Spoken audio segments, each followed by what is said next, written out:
ओम नमः सिद्धेभ्यः। ओम नमः सिद्धेभ्यः। ओम नमः सिद्धेभ्यः। मंगलम भगवान वीरो मंगलम गौतमो वने मंगलम कुंदकुंदाद्यो जैन धर्मोस्तु मंगलम सर्वमंगल मांगल्यम सर्वकल्याणकारकम प्रधानम सर्वधर्माणां जैनम जयतु शासनम। अहिंसा परमो धर्म की महावीर भगवान की प्रातः स्मरणी परम पूजाचार्य गुरुवर श्री विद्यासागर जी मुनि महाराज की जय।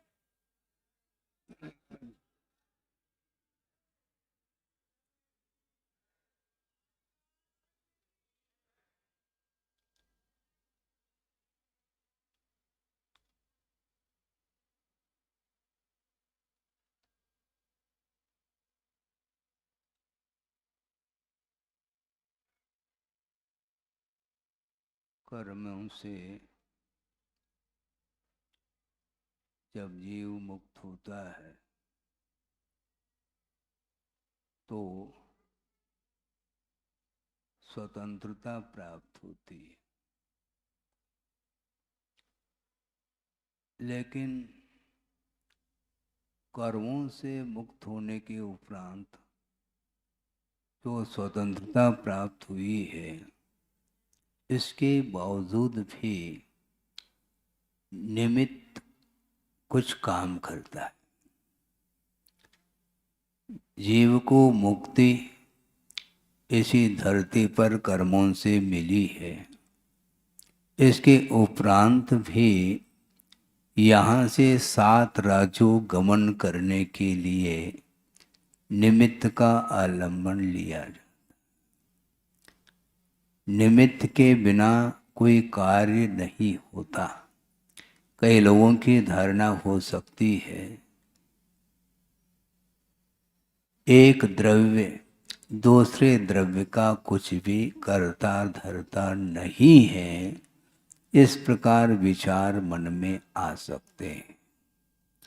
उनके लिए हमारा ये कहना है, बल्कि हमारा नहीं, हमारा तुम्हारा भूलना है और आगम के आधार से ही हमें समझने का प्रयास करना है। शुद्ध परमेष्टि हालांकि स्वतंत्र हैं, अभी तक उनका जीवन कर्म के अधीन चलता था, स्वाधीनता प्राप्त नहीं थी, पराधीन जीवन उनका चल रहा था। किंतु पुरुषार्थ के माध्यम से अपने आप को कर्मों से पृथक करने का उन्होंने पुरुषार्थ प्रयास किया और स्वतंत्रता मिल गई।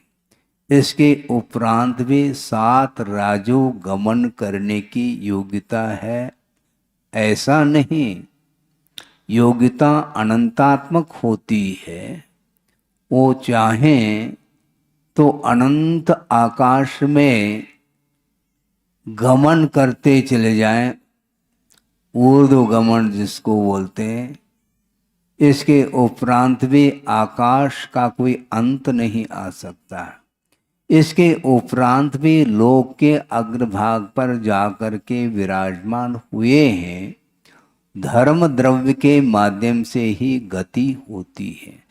गमन करने की योग्यता अलग वस्तु, किंतु गमन करने में जो सहयोग प्रदान करने वाला जो द्रव्य है, उस द्रव्य को धर्म द्रव्य बोला है।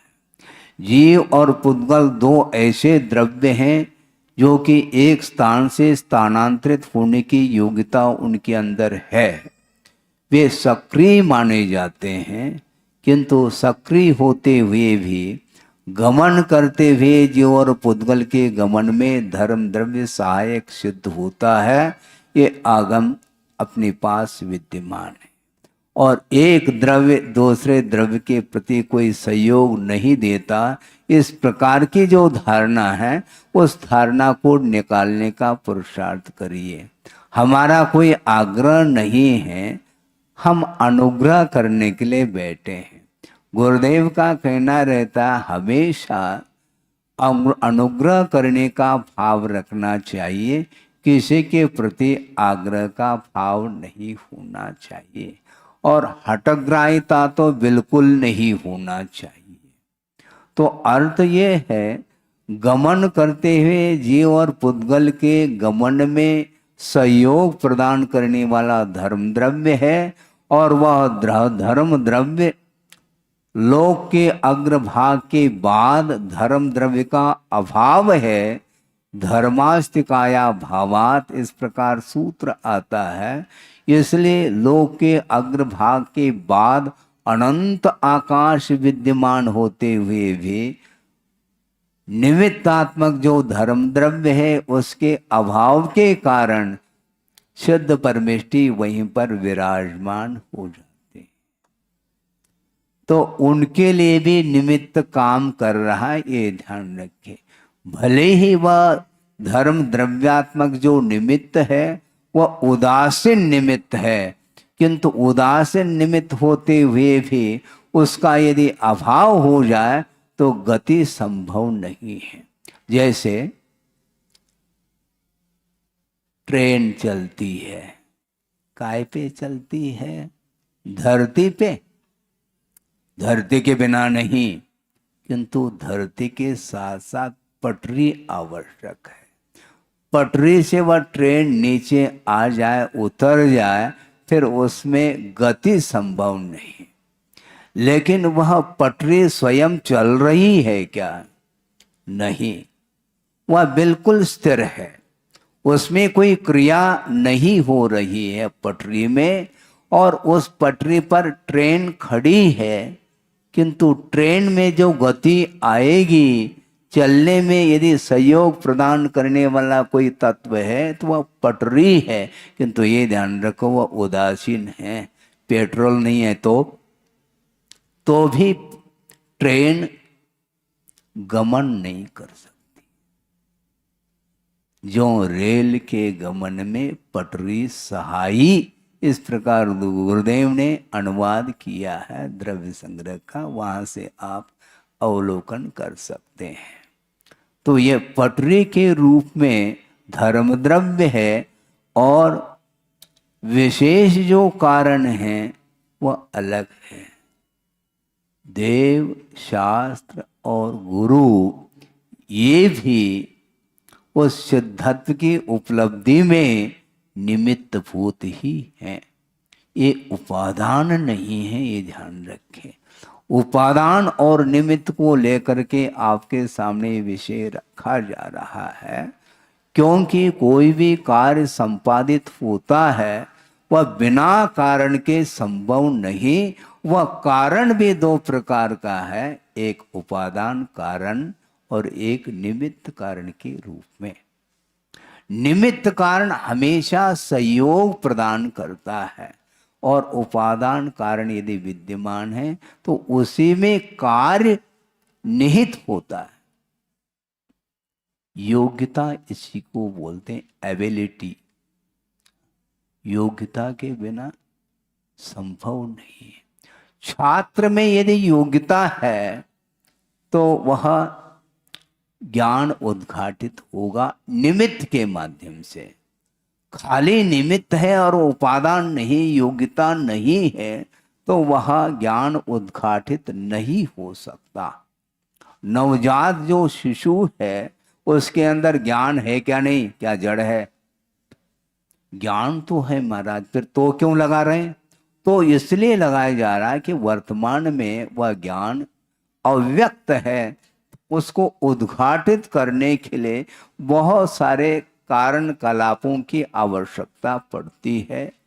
मात्र योग्यता के माध्यम से भी कार्य नहीं होता और मात्र निमित्त के माध्यम से भी कार्य नहीं होता, किंतु उपादान अर्थात योग्यता और निमित्त इन दोनों की मैत्री होती है। ये दोनों पूरक होते हैं, एक दूसरे के साथ सहयोग इनका मिलता रहता है। एक उदाहरण के तौर पर इस विषय को हम समझ सकते हैं। कुम्हार है और घट का निर्माण वह करता है।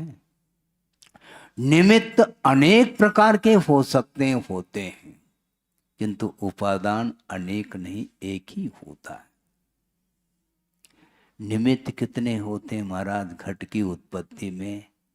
तो एक तो कुम्हार है और कुम्हार के पास एक चाक है, लेकिन वह चाक किसके आधारित है? कील के आधारित है। कील नहीं है तो वह चाक घूम नहीं पाएगा, और उस कील के सहारे वह कुम्हार का वह चक्र चाक है, और उस चाक को घुमाने के लिए डंडा चाहिए है। नहीं मानोगे तो डंडे पड़ेंगे, ये ध्यान रखो। हाँ, अपने आप वह चक्र घूम नहीं सकता।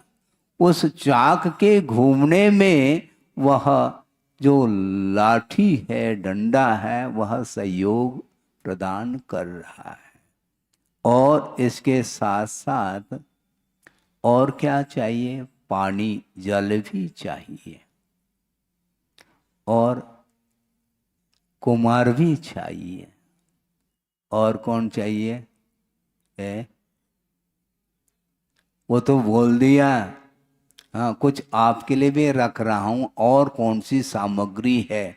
गधा भी उसमें सहयोग प्रदान कर रहा है, ये ध्यान रखो। क्योंकि गधी के पीठ पर ही वह मिट्टी लाद करके कुम्हार ला रहा है, उसका भी सहयोग है, उसको भूलना नहीं चाहिए। समझ में बात आ रही? आएगी, धीरे धीरे आएगी, क्योंकि लौकिक उदाहरण के माध्यम से ही हमें समझना है। तो वह गधा भी है। अब मिट्टी को लाया गया और उस मिट्टी को छानना है। बिना छाने उसमें जो कंकर पत्थर इत्यादि हैं उनको पृथक करना है, क्योंकि वो बाधक कारण है, ध्यान रखो। घट के उत्पत्ति में कुछ साधक कारण हुआ करते हैं और कुछ बाधक कारण भी हुआ करते हैं। तो कार्य की जो निष्पत्ति होती है वह साधक कारण की उपस्थिति, बाधक कारण की अनुपस्थिति, फिर कार्य की निष्पत्ति। इस कारण कार्य की व्यवस्था को आपको ध्यान से सुनना होगा। और निमित्त अनेक प्रकार के हैं जो आपके सामने रखा है, और उस मिट्टी को छाना गया। अब वह मिट्टी मुलायम मिट्टी है।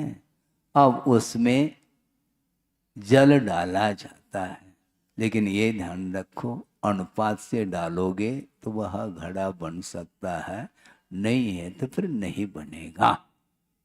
अनुपात से उसमें जल डाला गया और उसको पैरों से रोंदता है। कौन? कुम्हार। फिर बाद में वह लोंदा बन जाता है, उस चाक के ऊपर उस लोंदे को रखा जाता है, फिर बाद में डंडे से उस चाक को घुमाया जाता है। ये सारी प्रक्रिया चल रही है। और भी कोई निमित्त है? कोई रह तो नहीं गए? हाँ है? वो चालने तो है, उसी के माध्यम से छाना गया है। इसके बाद भी और भी सुनिए, एक और भी कोई कारण है निमित्त के रूप में। काल। हाँ, 1 सेकंड में घड़ा नहीं बनता, ये ध्यान रखो। उसके लिए समय लगता है। और भी कारण है अग्नि, क्योंकि घड़े का निर्माण तो हो गया, घट की उत्पत्ति हो गई, किंतु वह घड़ा कच्चा है, तो उसको अग्नि के माध्यम से उसको पकाया जाता है तब जा करके जल धारण करने की क्षमता उसके अंदर आती है। तो इस प्रकार घट की उत्पत्ति में अनेक निमित्त कारणों की उपस्थिति की आवश्यकता है, लेकिन ये ध्यान रखो निमित्त यदि पृथक पृथक हो तो भी घट की उत्पत्ति नहीं होगी। उस निमित्तों की संयोजना की आवश्यकता है। एक स्थान पर चाक रख लो, एक स्थान पर डंडा रख लो, एक स्थान पर कील रख लो, एक स्थान पर जो है मिट्टी रख दो, बनेगा नहीं। संयोजित होना अनिवार्य। ये अपने आप निमित्त उपस्थित होता है महाराज। अच्छा, अपने आप निमित्त उपस्थित होता है तो कैसा होता है देख लो इसमें। इस प्रकार अनेक प्रकार के निमित्त जो एक कार्य के निष्पादन में संपादन में निमित्तों की आवश्यकता पड़ती है, लेकिन ये ध्यान रखो उपादान यदि नहीं है तो घट का निर्माण वह कुमार भी कितना भी एक्सपर्ट हो नहीं कर पाएगा।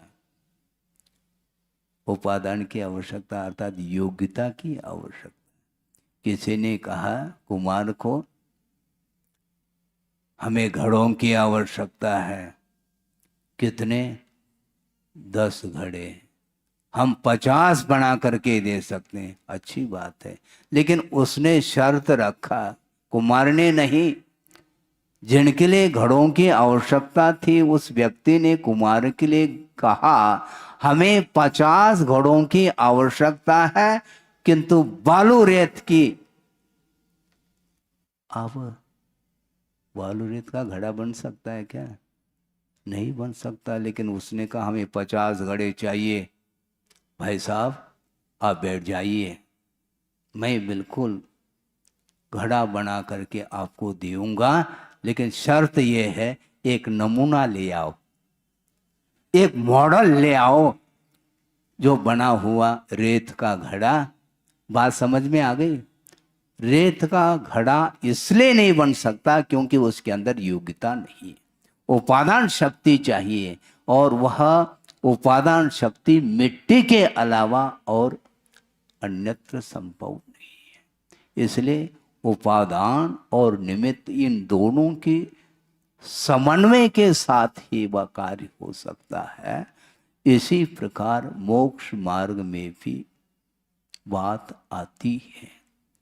आचार्यों ने प्रसंग दिया है आगम में। सन 14 की बात है। विदिशा में वर्षा योग चल रहा था गुरुदेव का, और संघ सहित वहां पर विदिशा में, और स्वाध्याय के दौरान प्रसंग निकला है। द्रव्य संग्रह का स्वाध्याय संघ के लिए करा रहे थे, और उसमें एक प्रसंग आया है कि कुछ ऐसे भाव होते हैं, आत्मगत भाव, जो कर्म सापेक्ष हुआ करते हैं। अर्थात कर्म के उदय, उपशम, क्षय, क्षोभशम के बिना वो भाव उत्पन्न नहीं हो सकते, इसलिए कर्म सापेक्ष भाव कहा। जैसे मिथ्यात्व कर्म के उदय से अतत्व श्रद्धान रूप जो परिणाम होता है वह कर्म सापेक्ष औदयिक भाव के रूप में लिया है, और उस मिथ्यात्व कर्म के उपशम, क्षय अथवा क्षोभशम के माध्यम से सम्यक की उत्पत्ति होती है, इसलिए वह सम्यक भी कर्म सापेक्ष सिद्ध होता। किंतु कुछ ऐसे भी भाव है जो कर्म निरपेक्ष हुआ करते हैं, जिसको पारिणामिक भाव बोला।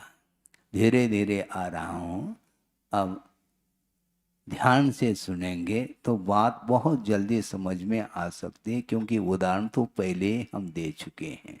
उदाहरण को याद रखना, लेकिन विषय को भी याद रखना, क्योंकि वह उदाहरण किस लिए दिया है ये यदि आप ध्यान नहीं रखेंगे तो कहीं भी उस घड़े का उदाहरण देवोगे आप, बात बनेगी नहीं। तो कर्म निरपेक्ष भी भाव होते हैं। वो कौन कौन से होते हैं? जीव भव्या भव्यत्वानिच, एक सूत्र आता है, एक भव्यत्व भाव, एक अभव्यत्व भाव और जीवत्व भाव। ये तीन, ये पारिणामिक भाव इसलिए हैं क्योंकि ये प्रकृति जिसको बोलते हैं, इसमें कर्म के उदयादय की कोई भी आवश्यकता नहीं पड़ती। इसको बोलते हैं स्वभाव। और स्वभाव के लिए तर्क नहीं, ये ध्यान रखो।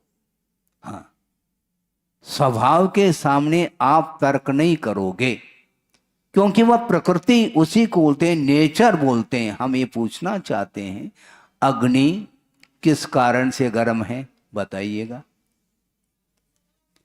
है? उनको पूछ रहे हैं। हाँ, इसी को बोलते हैं पारिणामिक भाव। अग्नि किसी कारण के वजह से गर्म नहीं, किंतु उसमें उष्णत्व जो गुण है वह स्वाभाविक गुण माना जाता है, उसका वह नेचर है। किसी कारण से अग्नि को हम उष्ण कहें तो उस कारण के अभाव में अग्नि फिर ठंडी होनी चाहिए। है? अग्नि ठंडी होती है क्या? है? होती नहीं हो सकती, क्योंकि वह नेचर है उसका। उसी प्रकार भव्य किसी को बनाया नहीं जाता, वह नेचर है। भवितुम योग्य भव्य, जिसको रत्नत्रय को उद्घाटित करने की, प्राप्त करने की योग्यता जिसके अंदर है, उसका नाम भव्य है। और जिसके अंदर नहीं है वह अभव्य है। और यह भव्य और अभव्य किसी के द्वारा बनाया नहीं जा सकता, ये स्वाभाविक गुण माना जाता है। तो ऐसे स्थिति में महाराज इसकी कोई पहचान है? कोई पहचान नहीं। हाँ, ये अभव्य है और ये भव्य है, ऐसा संभव नहीं, क्योंकि यह दिव्य ज्ञान का विषय है। केवल भगवान ही जान सकते हैं कि कौन भव्य है और कौन अभव्य है। महाराज, जो हम जान नहीं सकते हैं तो विकल्प तो बहुत उत्पन्न होता है। एक सज्जन ने कहा कि महाराज, हम बहुत, हमारे अंदर आकुल व्याकुल परिणाम हो रहे हैं। क्यों? किस कारण से? हमें चिंता है कि मैं भव्य हूं क्या नहीं। तो गुरुदेव ने कहा, बैठ जाओ, तुम भव्य हो, क्योंकि अभव्य को चिंता नहीं होती, अभव्य को कोई आकुलता नहीं होती, क्योंकि अभव्य के दृष्टि में मोक्ष कोई वस्तु नहीं। हाँ, वह निश्चिंत है, क्योंकि पास और फेल का विकल्प उसको होता है जो परीक्षा में बैठता है। जो परीक्षा में नहीं बैठता वो न पास का विकल्प है न फेल का विकल्प है। उसी प्रकार अभव्य को कोई विकल्प नहीं, न उसको कोई मोक्ष से प्रयोजन है न और किसी से प्रयोजन है। वह केवल जो है वह भोग्य सामग्री को प्राप्त करने के लिए वह जिनलिंग को भी अंगीकार करता है, ऐसा आगम का उल्लेख है। अभव्य होकर के भी दिगंबरत्व को धारण करके वह तप करता है। महाराज, इसके पीछे उसका क्या इंटेंशन है, क्या अभिप्राय, उद्देश्य क्या है, उसका लक्ष्य क्या है? तो कुंद कुंद स्वामी कहते हैं, धम्मम भोग निमित्तम सद्दहति। वह अभव्य जीव भोग के लिए वह श्रद्धान करता है और वैभव को प्राप्त करने के लिए इस तप को भी अंगीकार करता है और उसके माध्यम से नवे ग्रेविक आदि को प्राप्त करता है। और सागरोपम आयु तक एक इंद्रियजन्य सुख का अनुभव करने के लिए उसने उस तप को अंगीकार किया। इसलिए आचार्य कहते हैं वह तप बाल तप है, अर्थात अज्ञानी का तप माना जाता है। धम्मम भोग निमित्तम सद्दहति नदु कम्मख निमित्तम, कर्म क्षय के लिए वह तप करता ही नहीं है। ऐसा क्यों होता महाराज? क्यों मत पूछो, तर्क से स्वभाव रहता। क्योंकि अभव्यत्व भाव वह स्वभाव है, नेचर है उसका। है? आप मूंग जानते हैं? मूंग है? हाँ, मूंग जानते हैं महाराज? मूंग आप बोते हैं और मूंग उग आता है, लेकिन कुछ ऐसे मूंग हैं उसमें कि आप लाख कोशिश करो वो सीजते नहीं है। वो मूंग, टर्रा मूंग बोलते हैं उसको। और मूंग आपने बना लिया है, खड़ी मूंग, और दे दिया और मुंह में आ गया। कट से जो आवाज आ जाती है वो वही टर्रा मूंग है, वो सीजता नहीं। ऐसा क्यों? स्वभाव याद हो, ये स्वभाव है उसका। आपने घंटों उसको पकाने का प्रयास किया है किंतु वह पक नहीं सकता। वो ऐसा क्यों? नेचर है। आपने बोया था क्या? टर्रा मूंग नहीं बोया किंतु उग आया है। इस प्रकार परिणमन होता है इस ढंग से। उसी प्रकार इस संसार में ऐसे भी अनंत जीव हैं जिनके पास भव्यत्व भाव नहीं है। सोचो, विचार करो। और जो भव्य होता है वही मुक्त होने की क्षमता रखता, योग्यता उसके अंदर है। किंतु योग्यता के अनुरूप निमित्त नैमित्तिक जो सामग्री है उसका आलम्बन लेना भी उतना ही अनिवार्य सिद्ध होता है। भव्य है तो अहंकार करने लग जाए, मैं कर लूंगा अपने आप। सेल्फ नहीं कर सकते, बिना हेल्प के कार्य नहीं होता। हाँ, सेल्फ स्टडी करते हैं आज बच्चे, लेकिन फेल हो जाते हैं। एक आध पास हो जाए तो एक्सेप्शन वाली बात है। वस्तुतः हेल्प की बड़ी आवश्यकता। सहयोग के बिना कार्य संपादित नहीं होता। भव्यत्व भाव होने के उपरांत भी, रत्नत्रय को उद्घाटित करने की योग्यता होने के उपरांत भी उसको आलम्बन लेने की आवश्यकता है देव शास्त्र गुरु का। बिना आलम्बन लिए मैं कर लूंगा, इस प्रकार अहंकार भाव आता है तो वो कभी भी मुक्त नहीं हो सकता। एक अच्छा प्रसंग आपके सामने रख रहा हूं क्योंकि उदाहरणों के माध्यम से वह विषय जल्दी वह ग्राह्य हो सकता है। एक प्रसंग है, विनोबा जी हुए, संत विनोबा जी हैं, उनके जीवन का वह प्रसंग है। और माँ, विनोबा जी की माँ प्रतिदिन वो क्या करती है? दूध तपा करके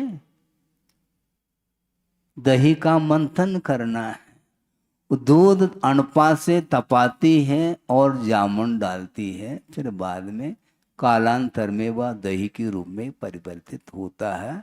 फिर उसका मंथन करके वो नवनीत निकालती है। वह विनोबा जी बड़े नहीं थे, बाल्य अवस्था थी, उनकी बुद्धि काम नहीं करती थी, किंतु प्रतिदिन उसको देखते थे। धीरे धीरे विनोबा जी बड़े हो गए तो बुद्धि काम करने लगी। और एक दिन माँ के लिए उन्होंने कहा कि माँ, आपकी सारी क्रियाओं को मैं प्रतिदिन देखता हूं, किंतु ये तो बताओ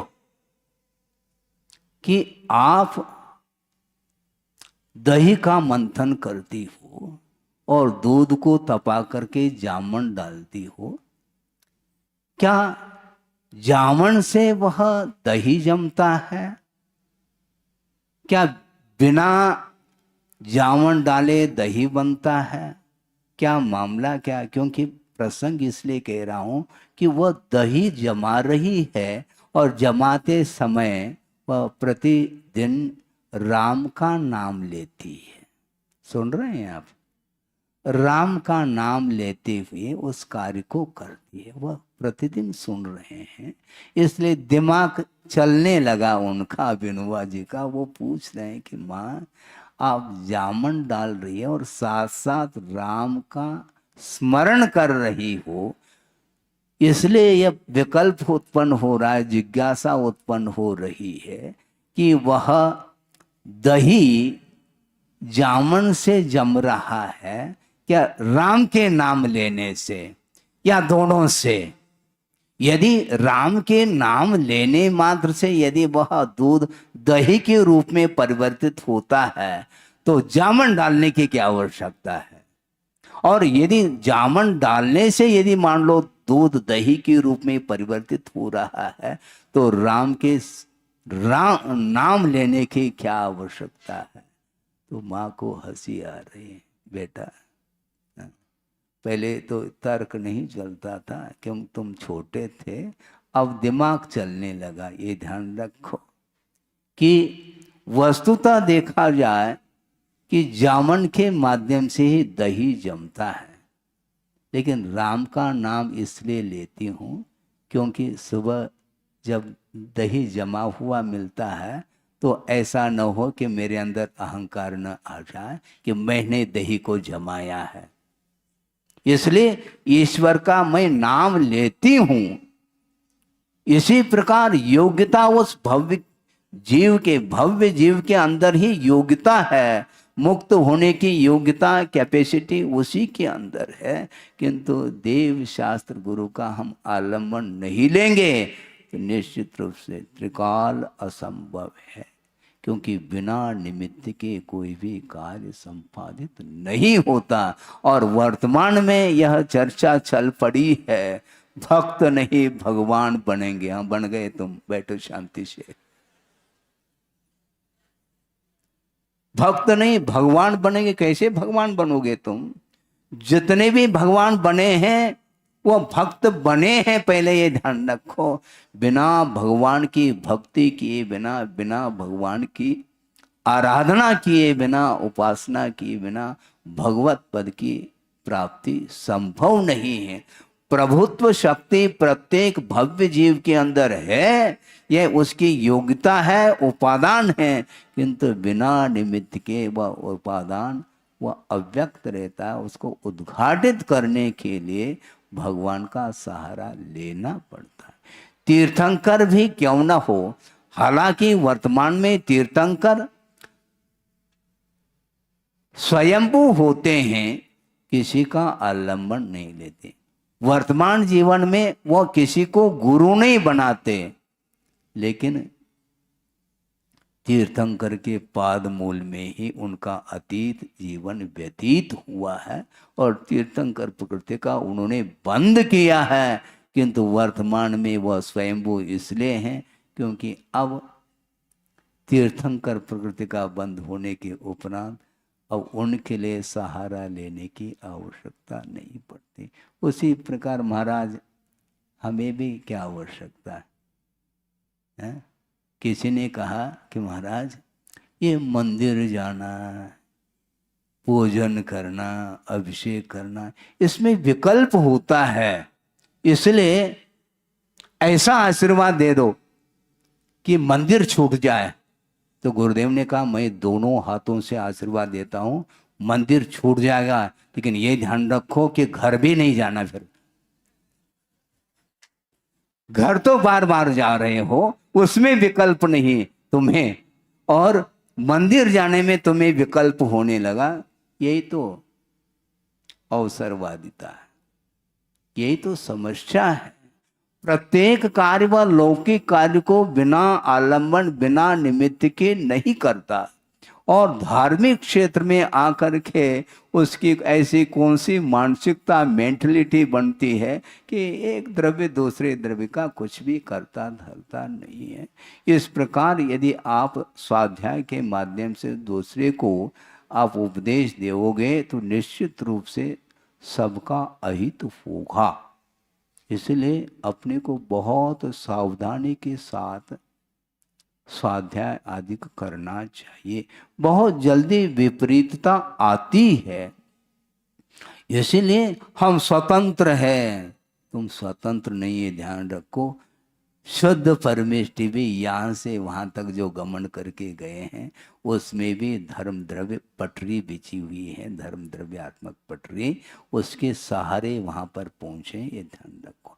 योग्यता उनके अंदर क्रियाशीलता है, सक्रिय द्रव्य है, किंतु बिना आलम्बन के संभव नहीं है। आप कहाँ पर बैठे हैं? हैं? हैं? हैं? सभा भवन में तो बैठे हैं, किंतु बैठे कहाँ पर?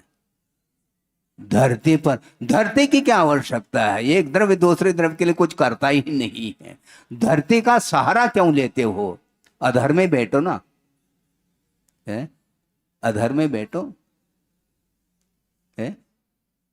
बैठवा होगे क्या? अधर में मक्खी तो है, तुम नहीं बैठ पाओगे, ध्यान रखो, क्योंकि पंख के सहारे वह मक्खी उड़ रही है, वह आकाश में गमन कर रही है। एक पक्षी उड़ रहा है, वह नवचर माना जाता है, किंतु आप थलचर हो, यह ध्यान रखो। स्थलचर अर्थात जमीन पर ही आप विचरण करते हैं, अपने आप को उठाने का प्रयास करोगे तो गिर पड़ोगे, ये ध्यान रखो। आधार की आवश्यकता है, बिना आधार बिना आलम्बन ले हम कोई भी कार्य नहीं कर सकते हैं। एक व्यक्ति है जो नदी को अथवा समुद्र को पार करना चाहता है, किंतु सहारा चैनल चाहिए। बिना सहारे नहीं, किसका सहारा लेते हैं? नाव का सहारा लेते हैं। नाव नहीं है तो क्या बोलते हैं उसको? तुम भी हैं, तुम भी हम भी, ऐसा नहीं, तुम भी का अर्थ तुमड़ी बोलते हैं बुंदेलखंड में। लौकी हुआ करती है जिसका आप साग बनाते हैं, किंतु वो लौकी बहुत बड़ी हो जाती है, उसको बीज के लिए रखा है, मान लो बहुत बड़ी हो गई और सूख गई है, और वह सूखी हुई वह तुमड़ी खाने में काम में नहीं आती, किंतु तैरने में काम में आती है। उसका आलम्बन लेकर के प्राथमिक अवस्था में वह नदी में प्रवेश करता है तो वह तैरना सीखता है। जब तक तैरना नहीं आता तब तक आलम्बन ले लो, और तैरना आने के उपरांत फिर आलम्बन की आवश्यकता नहीं पड़ती। हाँ, हम भक्त नहीं भगवान बनेंगे भैया, तुम शांति से बैठे तो सही है। प्रत्येक कार्य में आप आलम्बन ले रहे हो, तो धार्मिक क्षेत्र में निरालंब क्यों रहना चाहते? पर आज इसमें पराधीनता आती है, स्वाधीनता चाहिए। स्वाधीनता ऐसे मिलेगी नहीं तुम्हें, हाँ, क्योंकि स्वाधीनता की प्राप्ति जो होती है वह बिना सरलता के संभव नहीं। एक श्लोक याद आ गया जो गुरुदेव ने लिखा है, समय पर वह याद आ गया। ये आपका पुण्य है, क्योंकि निमित्त को भी स्वीकार करना पड़ेगा मुझे, क्योंकि आपके निमित्त के बिना वह श्लोक कैसा आ सकता है? स्वाधीनता, सरलता, समता स्वभाव। स्वाधीनता, सरलता, समता स्वभाव, तो दीनता, कुटिलता, ममता, विभाव। जो भी विभाव धरता तजता स्वभाव, तो डूबती उपल नाव नहीं बचाओ। उपल नाव का अर्थ क्या होता है? पाषाण, पाषाण का नाव है, उस पर बैठोगे तो नाव भी डूबेगा, और उसका सहारा लेने वाला जो व्यक्ति है वो भी डूब जाएगा। इसलिए विभाव का सहारा अनंत काल से हम ले रहे हैं, इसलिए संसार भव समुद्र में हम डूबते चले जा रहे हैं, और स्वाधीनता की प्राप्ति नहीं हो रही। क्यों? भीतर कुटिलता भरी है, दीनता भरी हुई है। तो दीनता, कुटिलता, ममता, विभाव, ममत्व बुद्धि जब तक बनी रहेगी, ये मेरा मेरा मेरा मेरा इस प्रकार यदि भाव रहेगा तो कभी भी वह समत्व का अनुभव नहीं कर सकता, स्वभाव की उपलब्धि उसको नहीं हो सकती है। किंतु स्वभाव को उत्पन्न करने की योग्यता होते हुए भी, भव्यत्व भाव विद्यमान होते हुए भी, उस भव्यत्व भाव के जो अभिव्यक्ति है वह बिना सहारे बिना आलम्बन के संभव नहीं है। इसलिए पंच परमेष्टि का आलम्बन हमें निरंतर लेना चाहिए। जब तक भगवान शुक्ल ध्यान जब तक प्राप्त नहीं होगा तब तक मैं आपका सहारा छोड़ ही नहीं सकता। अर्थात जब तक तैरने की क्षमता नहीं आएगी तब तक आलम्बन आवश्यक है, नहीं है तो डूबेंगे। पक्की बात, आलम्बन लेने की बड़ी आवश्यकता। नमोकार मंत्र की महिमा अद्भुत महिमा है, लेकिन श्रद्धान है तो महिमा देखने में आती है, नहीं है तो बिल्कुल नहीं आती है। एक छोटा सा उदाहरण आपके सामने रखूं, क्योंकि यह सिद्धांत का विषय भी धीरे धीरे जो समझ में बात आती है वो उदाहरणों के माध्यम से ही आती है।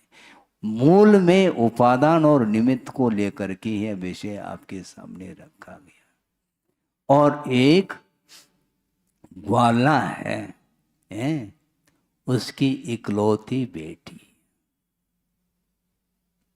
और वो प्रतिदिन क्या काम कर रही है, दूध ले जाती है बेचने के लिए, और नाव के सहारे वो जाती है नदी पार करके वहाँ पर जहाँ पर हमें बेचना है, और ले करके जा रहे, प्रतिदिन का क्रम चल रहा है। लेकिन हुआ क्या, वो नदी से पार करके दूध ले गई नदी के उस पार जिसको देना था, और वापस लौटना भी था, और लौटते समय संयोग ऐसा बना कि भयंकर वर्षा हो गई और नदी में बाढ़ आ गई। अब नाव भी वहाँ पर फेल होने लगे, और उसने सोचा कि अब किसके सहारे जाएंगे, नदी में बाढ़ है। तो उसने सोचा जब उतर जाए, नदी का बाढ़ जो पूर आया है वो कम हो जाए, तो फिर बाद में अपने आप नाव के माध्यम से निकल जाएंगे, तब तक यहीं पर रहना अच्छा है। और वहाँ पर एक मंदिर था, और उस मंदिर में एक पंडित जी थे, वो प्रवचन कर रहे हैं।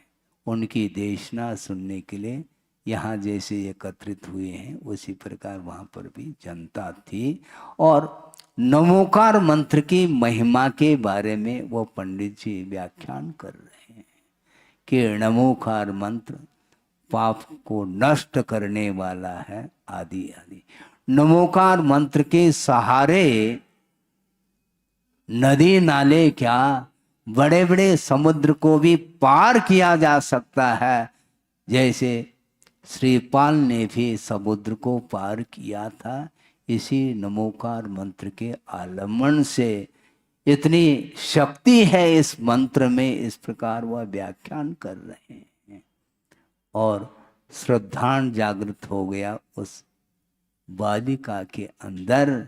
उसने सोचा ठीक है, अच्छा सूत्र मिल गया, मेरे ऊपर बड़ी कृपा हो गई पंडित जी की, और श्रद्धान अटूट हो गया नमोकार मंत्र के ऊपर।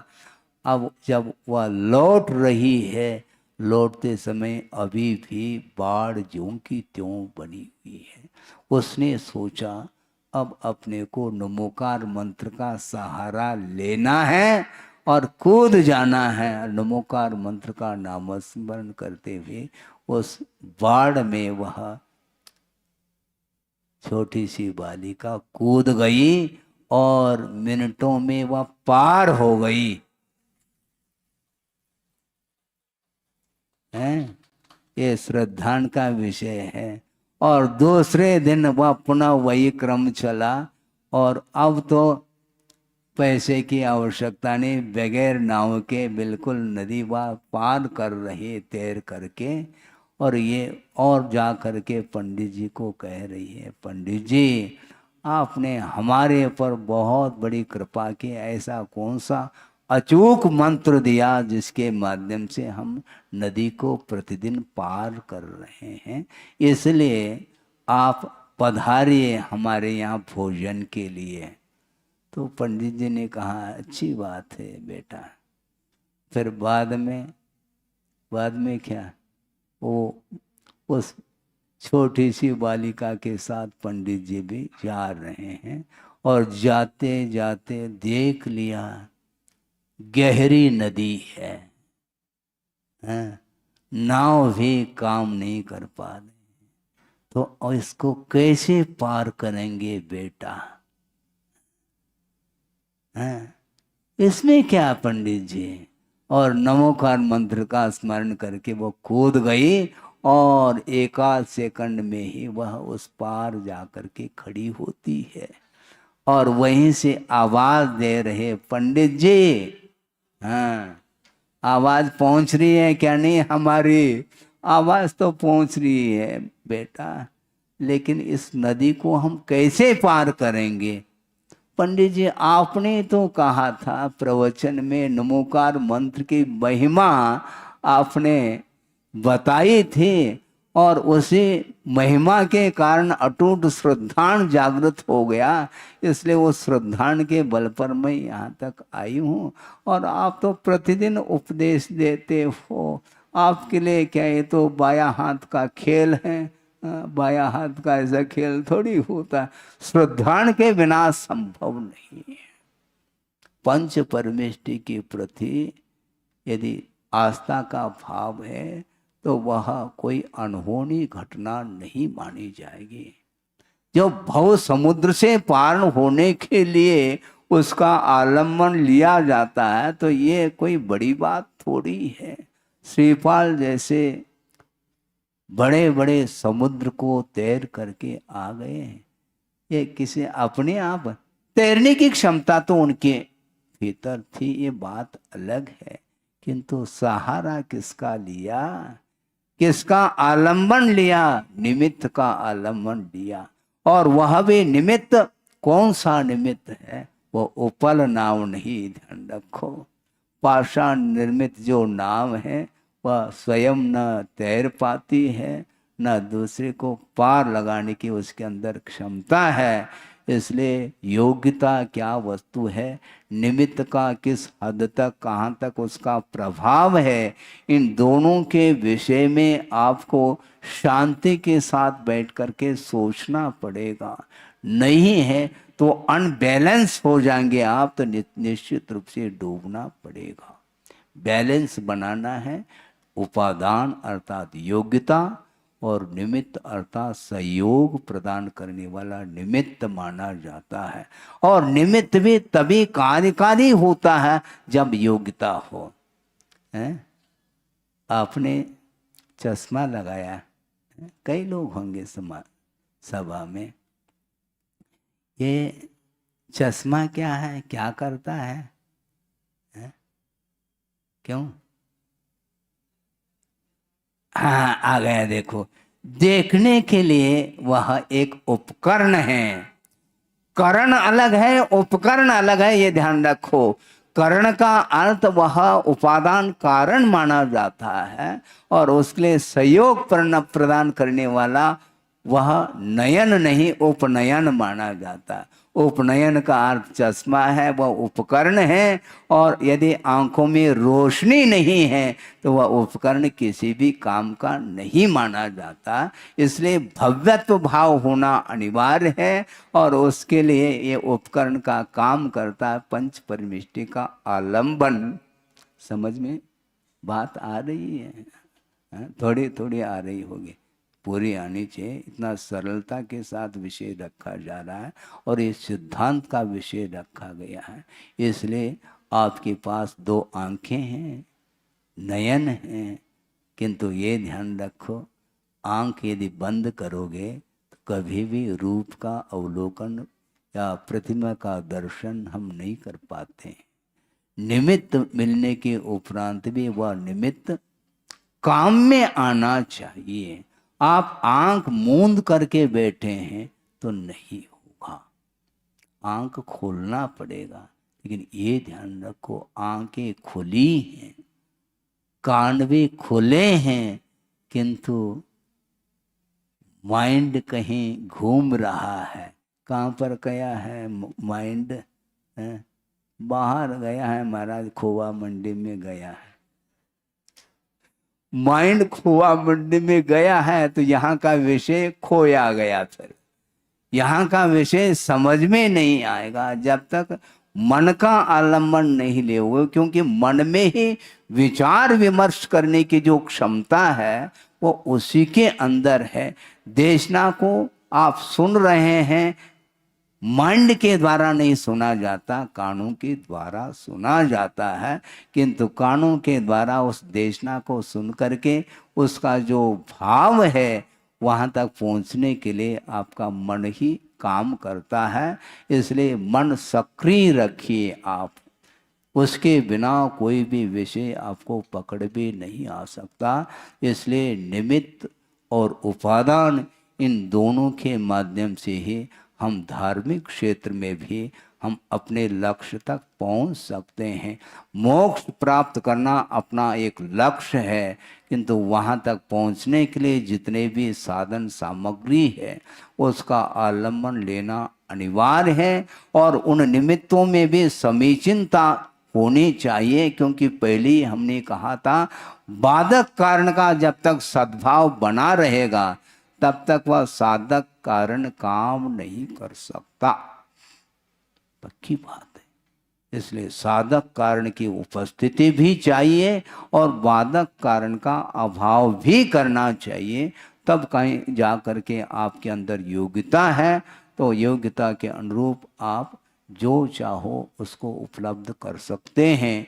इसलिए अनादिकालीन जो परिभ्रमण है संसार का, उसका विच्छेद करना चाहो तो हमेशा हमें देव शास्त्र गुरु अथवा पंच परमेष्टि का आलंबन अनिवार्य शुद्ध होता है। उनके प्रति आपकी जो भक्ति है, अटूट भक्ति, और वो भी निरपेक्ष भाव के साथ यदि भक्ति करते हैं तो उस भक्ति में ही कर्म को समाप्त करने की क्षमता आ जाती है। उसके माध्यम से हम अपने लक्ष्य तक पहुंच सकते हैं और हमेशा के लिए स्वतंत्रता का, स्वाधीनता का अनुभव कर सकते हैं।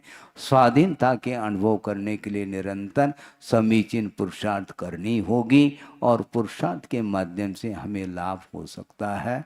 लाभ हो इस पवित्र भावना के साथ अहिंसा परमो धर्म की जय। बोधि समाधि परिणाम शुद्धि स्वात्मोपलब्धि शिव शोक सिद्धि चिंतामणिम चिंतित वस्तुदाने त्वां वंद मानस्य ममास्तु दे। परम पूजाचार्य गुरुवर श्री विद्यासागर जी मुनि महाराज की जय।